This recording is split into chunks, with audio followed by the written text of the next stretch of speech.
Jokowi mantap tinggalkan blok barat, malam ini, resmi dominasi barat telah berakhir.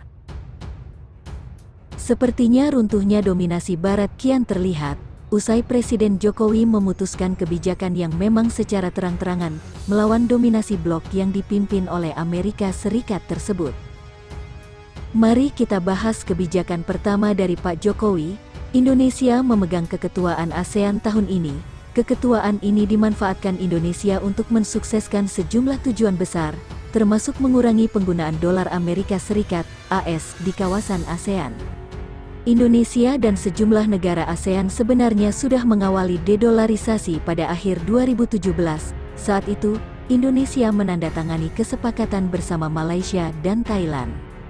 Ketiga negara sepakat untuk menyelesaikan transaksi perdagangan bilateral menggunakan mata uang lokal, local currency settlement. Kegiatan dan transaksi keuangan antara lain mencakup pembukaan rekening mata uang Baht Thailand dan Ringgit Malaysia.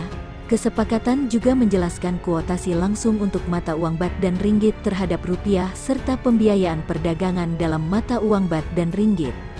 Bersama ASEAN, Indonesia dan ASEAN juga sepakat untuk mengurangi penggunaan dolar AS dengan melakukan kerjasama transaksi pembayaran lintas batas dengan menggunakan mata uang lokal atau disebut dengan Local Currency Transaction (LCT). 5 negara ASEAN, yakni Indonesia, Thailand, Malaysia, Singapura, dan Filipina telah menekan kerjasama transaksi pembayaran lintas batas sejak November tahun 2022. Di tengah pelaksanaan KTT G20 Indonesia. Kerjasama pembayaran lintas batas 5 negara ASEAN tersebut mencakup kode QR, Fast Payment, Data, RTGS, dan transaksi mata uang lokal. Kemudian Uni Eropa, UE, tidak terima dengan kebijakan pemerintahan Presiden RI Joko Widodo yang mengajukan banding gugatan atas kekalahan gugatan di Organisasi Perdagangan Dunia, World Trade Organization, WTO, perihal larangan ekspor biji nikel ke luar negeri.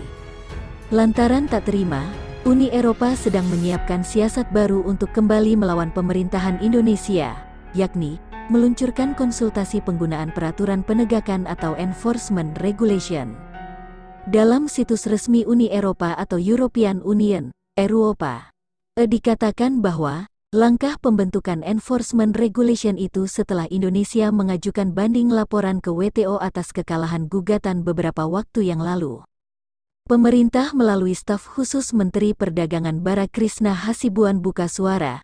Ia menjelaskan bahwa enforcement regulation adalah suatu mekanisme internal Uni Eropa untuk berkonsultasi kepada seluruh stakeholder baik pemerintah negara-negara di Uni Eropa maupun industri pengguna bahan baku biji nikel dari Indonesia, khususnya industri baja di Eropa. Konsultasi itu untuk melihat kerugian dari satu kebijakan yang diambil oleh negara lain yang berdampak kepada Uni Eropa.